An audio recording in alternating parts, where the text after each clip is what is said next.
Hey, I'm Tony Scott, and here's a few news stories that I notice with my perspective.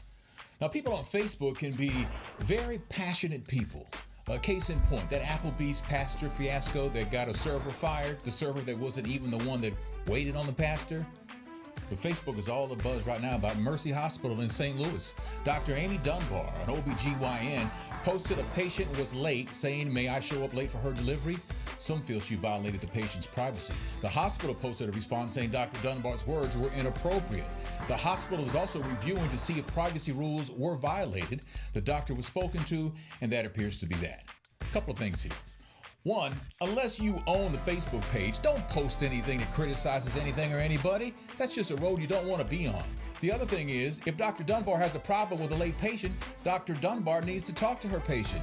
But it should be noted that if you have an appointment at 2 in the afternoon, you may get called back at 2. Most likely not, though, and then you're put in the examination room where you're probably going to be waiting until at least 2:15, 2:20, maybe even 2:25 before the doctor sees you.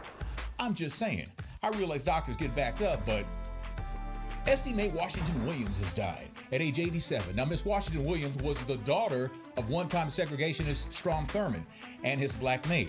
She kept that secret for 70 years, not saying a word until Strom Thurmond died at age 100 in 2003. She spent years as a school teacher in Los Angeles, and she kept in touch with her father, who never publicly acknowledged her.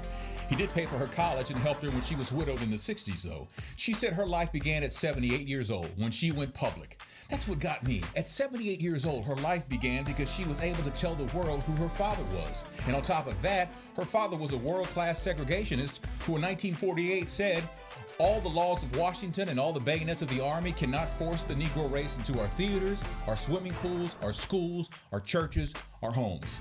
Now, he later renounced racism, but imagine keeping the fact that your father was a racist and segregationist for most of your life and keeping that a secret for 70 years until he died. She once described going public after 70 years as possibly closure, but it was more like an opening, a very grand opening. Rest in peace, Essie Mae Washington Williams. Super Bowl 47 is a wrap, and Baltimore are world champions. Don't you think, though, that if San Francisco had won that game, they would have been blamed for causing that blackout that happened early in the third quarter? Now, Boomer Esiason of CBS said on his radio show this morning that he was told that Beyonce caused 2 power outages in the Superdome during rehearsals. Who knows? The NFL said the power Beyonce used wasn't from the same power grid. Here we go. Police in Florida say a tow truck driver is in jail after he butt dialed 911 and dispatchers listened in on a drug deal. Matthew Dollarhide is 19 years old and he was found with a crack pipe. Now, he said the crack pipe belonged to his daddy. Dude, you're doing it wrong. And your daddy? Oh, he's pissed. Big time. Hey, that's all I got. Thanks for watching. Give us a thumbs up if you don't mind, and show me love by subscribing. That'd really be appreciated. Thanks again for watching. I'm Tony Scott.